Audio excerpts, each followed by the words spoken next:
A little bit, I was a little bit disappointed that he didn't go from the get-go, from the bell ringing. But I think Tyson,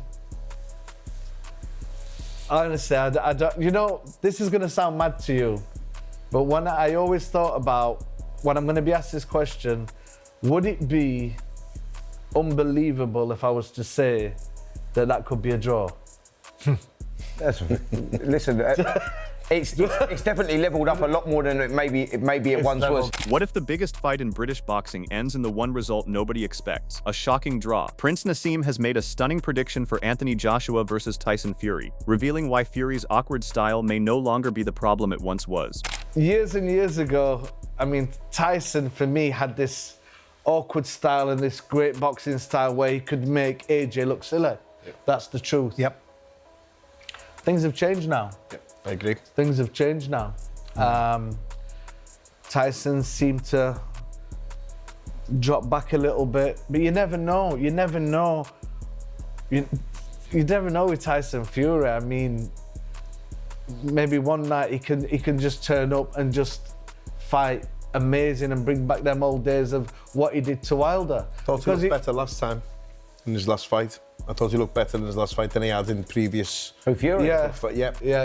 But again, them first few rounds though was a little bit. Another boxing legend steps into the story as Floyd Mayweather reveals he is working with Joshua, a move that could make a huge difference on fight night. I look forward to working with, Anthony Joshua real soon. We communicate all the time. We talk all the time. And I've met Tyson Fury on a few occasions. Great guy, very interesting. I'd like to see him after the fight. I'd like to see him sing. I haven't seen him fight a lot of times.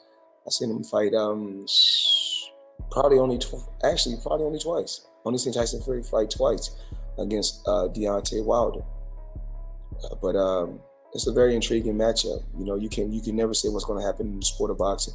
Both guys are great competitors. And, like I said, me and Anthony Joshua talk on the regular. So I look forward to working with Anthony Joshua. Then comes a shocking prediction from the baddest man on the planet, who believes Joshua could be heading into serious trouble against Fury. I really think I like that. I love Joshua. I didn't think this Tyson's too elusive.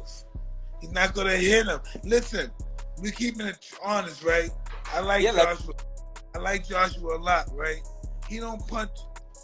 Maybe he punch harder than what's the other guy? The black guy. Wilder. He doesn't punch faster than Wilder. If he doesn't punch faster than Wilder, he's not gonna touch this guy. And that's just what I see. He punches hard, but he doesn't punch fast. If Tyson Fury can get away from Wilder's fast punches, Joshua might be in trouble. Echoing a similar view, the man who pulled off one of boxing's biggest upsets by defeating Joshua now shares his perspective on the potential showdown. I think that was going to be an interesting fight. I fought Anthony Joshua. I haven't fought Tyson Fury. Tyson Fury has a weird style. He's tall. He fights tall, Yeah. But I don't know. I kind of see Tyson Fury winning that fight. I wasn't too impressed with Anthony Joshua's last performance, but he got the job done, and move on to the next. How do you see it? Just the I think maybe Tyson Fury might get it. You never know. Depends how awkward he is. If he boxes, Anthony hasn't fought anybody that boxes around and moves around. So, stepping in, Frank Bruno has issued a warning to Fury, insisting he is heading into one of the toughest battles of his career against Joshua. I think old age is catching up with Tyson Fury, Even his dad says that, it's old age. But I hope he does very, very well. You think he'll beat Joshua? He's got the survival skills, Tyson, but I'm not too sure. Joshua's a very good puncher if he believes in himself. If he goes in believing in himself, he's going to be a hard fight for Tyson. Sharing his thoughts, Chris Eubank Jr. has revealed his pick for Joshua versus Fury, explaining why he believes Joshua brings more to the table than Fury. I think AJ's been a lot more disciplined than Fury has during his career, and I think he's probably in a better headspace right now, mentally, probably physically too. I wasn't that impressed with Tyson Fury's last fight. Were you impressed by AJ against Jake Paul? No, obviously not. There's nothing to be impressed about. He did what he was supposed to do. He dominated an amateur. But I think, you know, if that fight happens, then AJ probably has the edge. For Joshua, the urgency to prove his worth after the devastating defeats to Usyk and Dubois has never been greater. Every performance now carries extra pressure, with fans eager to see him bounce back and remind the world what he is capable of. That desire extends beyond the British boxing scene as well. Canelo Alvarez has made it clear that he would like to see Joshua come out on top against Fury. In a recent interview, Canelo openly backed AJ and expressed his hope of seeing him win. I hope Anthony Joshua. I always with Anthony Joshua. It's a good fight, but I go with Anthony Joshua. Canelo, finally. Huh? Why Anthony Joshua? I want Anthony Joshua to win. The fight is shaped heavily by the long inactivity of both fighters, with neither truly operating at their absolute peak. Francis Ngannou highlights this as a key factor, pointing out that he has shared the ring with both men and understands how their strengths and weaknesses may translate in a high-pressure showdown. He breaks down the challenges each fighter is likely to face, from timing and rhythm to defensive awareness under pressure, stressing what they must stay alert to throughout the contest. Well, again, at this level, I think it's very close. Everybody can win. And then it depends on how the fight goes. I think if it's going to be like go to decision, I give the decision. I will pick Fury if this fight go to decision. And then if it's like a knockout, I think Joshua has a chance early in the round, but as far as the fight goes, it's gonna be way off on the Fury favor.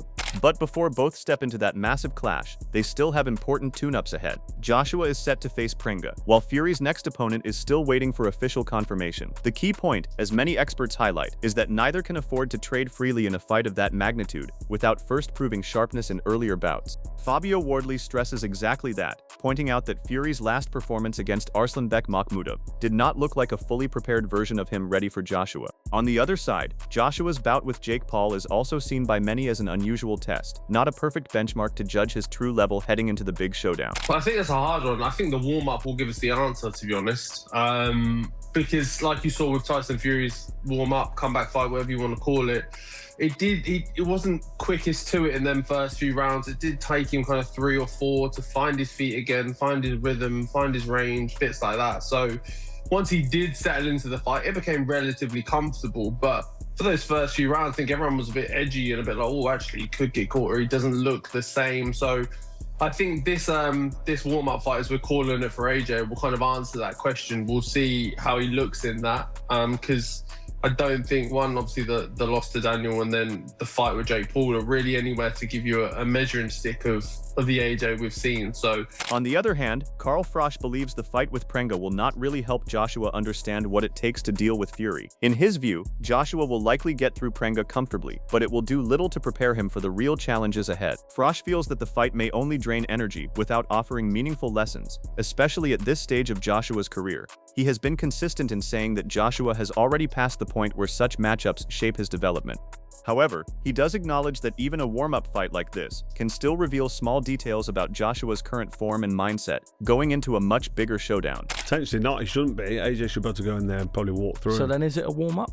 Well, it's still a warm-up fight because it's an easy touch. It's a mark time fight. It's just... Does that prepare you for Tyson, though? No, it doesn't. But it gets through the motions, and if you can get 5 or 6 rounds in there, which he managed that with but with fake the Paul, level of criticism that went into the Jake Paul fight, fake Paul, as you say, that was he's not a real boxer, is he? So well, I call him fake Paul because he's pretending to be a Tony, boxer. But real he's not. boxer? He's fought boxers, mate. He got in the ring with AJ with tennis gloves on. Listen, I'm not saying he's a world class. He got in the ring with. You've got to give him credit for that. Yeah, and I give him credit for getting in with AJ. Mate, he got in the ring with tennis gloves on. Very few people will get in the boxing ring with AJ. The fight with Pringa is widely seen as the moment where Joshua's real condition will be tested, but many fans have already moved past his bout with Jake Paul, mainly because they do not view Jake as a true boxer. Tony Bellew and Carl Frosch have even debated the topic, though they agree on one key point. Only proper training and preparation will reveal the real version of Joshua. Expectations remain high, with many predicting AJ to finish Prenga early. Still, Bello warns that Prenga brings a level of challenge that should not be underestimated, even if the outcome seems straightforward on paper. He's a little bit of an unknown quantity, Prenga, even though he's, like you say, if you look at his career, he's not fought anybody. He's got 20 knockouts in 20 wins, so he looks like he's a puncher, but who's he punching? You know what I mean? I think everyone's missing the point purely about this. But AJ can go in there and get a few rounds, go through the motions, see how he feels in training camp. He's still got to do a training camp. Still got to get through all the camp. That's the that's the answer. And then he'll know if he still fancies it, if he still enjoys the game. It's a 12-week camp with a new team. How do you respond in hard moments in sparring? How do you respond in 2 or 3 hard days back to back in the gym? How are you going to respond when I've got 3 sparring partners sparring 12 rounds with you and I'm telling them, knock them down, you've got X amount?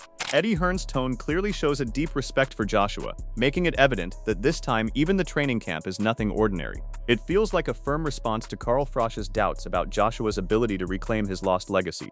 Hearn highlights how disciplined and stripped down the entire approach has become, even pointing out a striking detail he witnessed firsthand. A fighter who has earned massive wealth and achieved almost everything, still choosing to live simply, sleeping on a single bed without any luxury setup.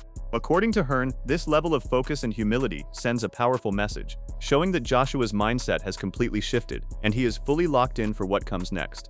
I said, it's a single bed, mate. I said, you must have like 6 inches on one side of you, 6 inches on the other side, and your legs are dangling out the end. Oh no, it's so comfy. I love it.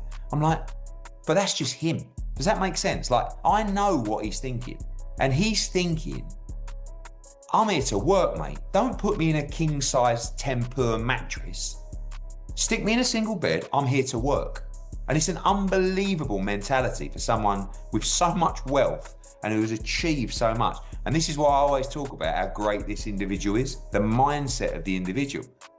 And he's working harder right now than he's ever worked in his life before. And I believe it will really pay dividends. Sharing his prediction, Carl Frosch leans firmly towards Fury and explains why he believes Fury will win on points. Frosch has long been critical of Joshua, even after the Jake Paul fight, repeatedly claiming that Joshua is already finished and questioning why he is still active in boxing. In his view, Joshua has already earned the money, won the titles, and achieved almost everything a fighter could want. Yet Frosch argues that the only thing still driving Joshua to continue is the desire to respond to his recent defeats. At the same time, while Frosch often questions Joshua's motivation, he also points to that same relentless urge to erase the damage from his 2 losses, as the very reason AJ refuses to walk away. An easy pick. I think Tyson Fury wins on points quite comfortably. I can see how AJ wins. I'm sure Tony Bellew will make a case for AJ, but I think AJ gets beat on points. Tyson Fury and gets outboxed.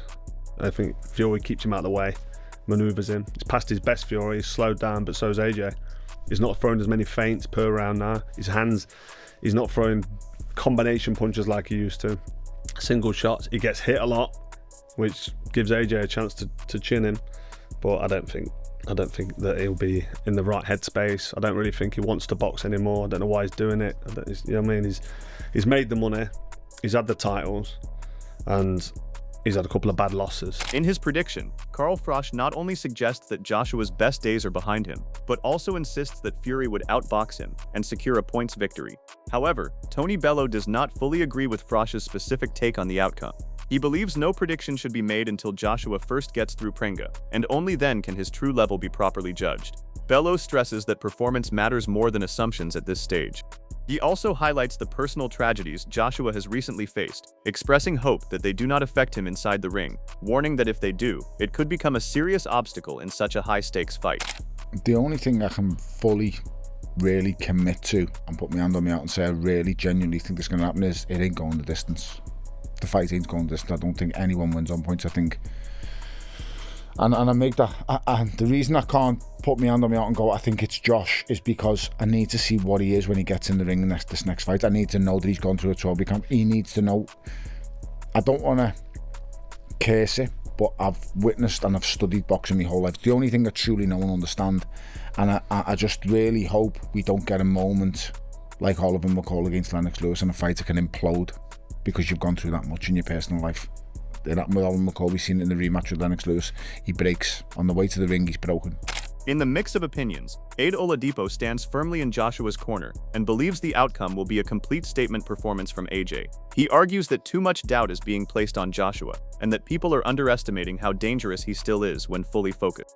Oladipo is confident that once Joshua steps into the ring, he will not only win, but do it in dominant fashion, leaving no room for debate. In his view, the criticism and predictions against him will only fuel a stronger response, with Joshua expected to deliver a performance that shuts down all talk and reasserts his place at the top level of boxing.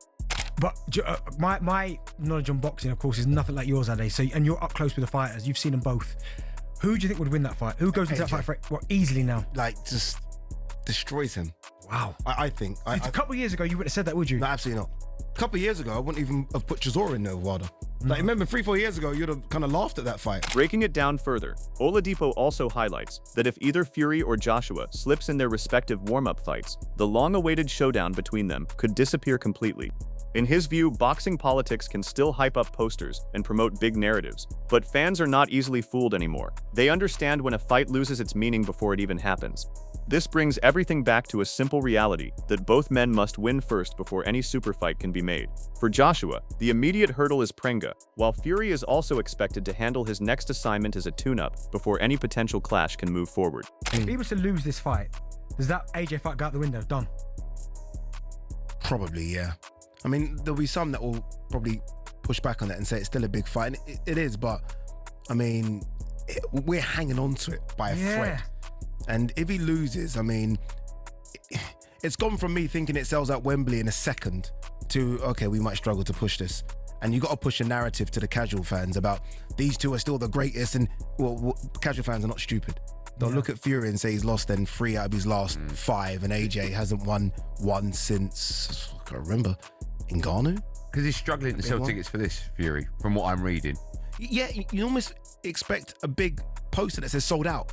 And just like that, the road to Joshua versus Fury is filled with opinions, pressure, and no shortage of doubt from every corner of boxing. From legends backing different outcomes to warnings about warm-up fights and timing, one thing is crystal clear. Nothing is guaranteed until both men prove it inside the ring. So the real question now is simple. Who gets it right when the moment finally arrives? If you enjoyed this breakdown, make sure to hit like, subscribe, and stay locked in for the next update, because this story is only getting started.